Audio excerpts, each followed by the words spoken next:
Hello everyone, this is Gary Fowler from GeForceMX.com. We're going to go ahead and talk about slipper clutches today. I get a lot of questions about slipper clutches, so I figured I'd go through all the components and basically how to maintain one.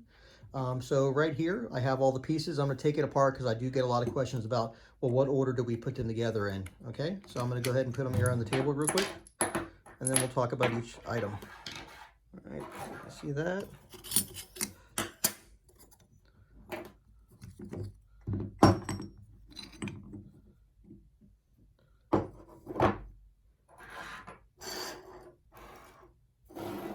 So everybody can see it, right? Okay. And we got this, and then we have the final piece, and then we have the transmission gear. Okay. So what we have here is we have a metric 10x1 flange nut. So you would think these would be easy to find. They're actually incredibly tough because you want one where the threads start right at the base of the flange, not up inside the nut, so that way you can get a good grab. Excuse me. So this is also the cup. All right. This is the spring washer. So it's a conical washer. So this is a pressurized washer and is a wear item. So you need to replace this often. Here is a drive plate. Here is one of the fiber discs. Then we also have, this is a Suzuki LT80 clutch bell. So it's 110 millimeters inside diameter. So there's a couple clutches that'll fit in here, okay? One is the Malassi Delta clutch, which is a 107 millimeter out of the factory. So it'll bolt right inside and work perfect with no modifications.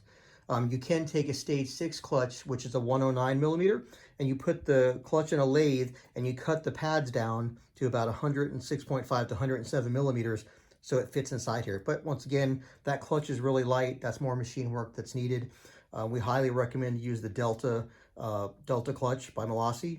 Use the black shoe springs, open them up as full as you can, and you can get up to about 8,000 to 8,200 clutch engagement. All right, so and here's the other fiber disc, and then here's a splined drive plate, and here's the transmission gear. So I'm going to put them back together in opposite order. This goes on the transmission gear. Then you have your fiber discs.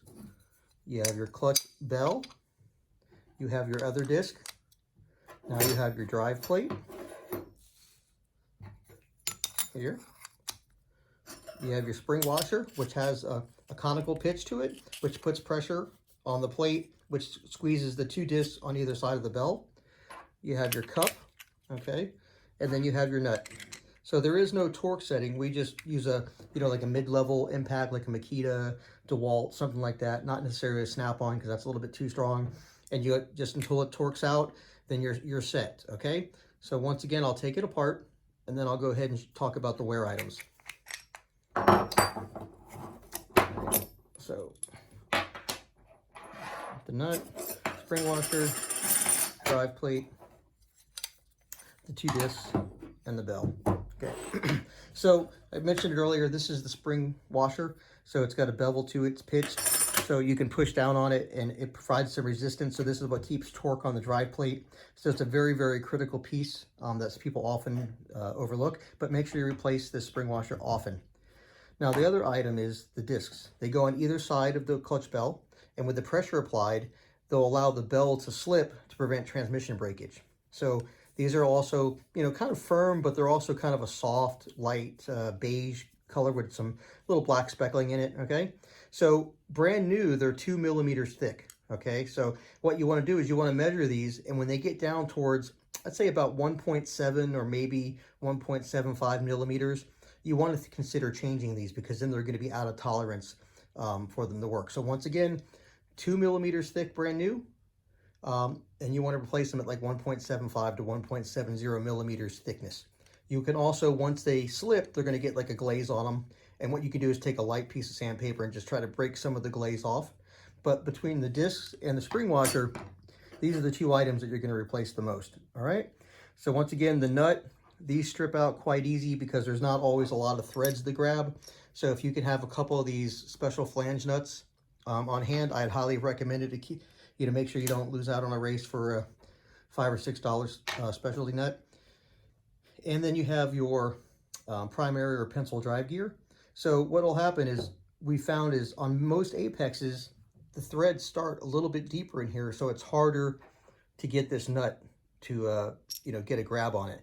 So it seems like the DRRs often have a longer extended thread point, so it's easier to get the nut on and get it started. Because once you have all this all sandwiched on with the clutch inside, sometimes you have to push really hard with your socket on and really just try to get that first turn, and then you're good to go.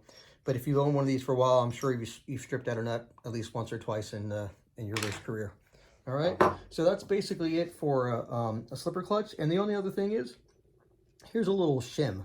So sometimes you'll put all this together and you'll find that the bell, or actually this plate, is hitting the clutch. So what you want to do is you put one of those not very shim, but the rear pulley shim, and you can put the shim right on here like this, and that'll give it enough spacing so when this bottoms out on here, that you have it pushes this plate out a little bit farther to keep it off of the clutch. Okay, so that's the only other little thing that ever comes up every now and then, is you need to have a shim to kind of keep the bell and this body from hitting the clutch.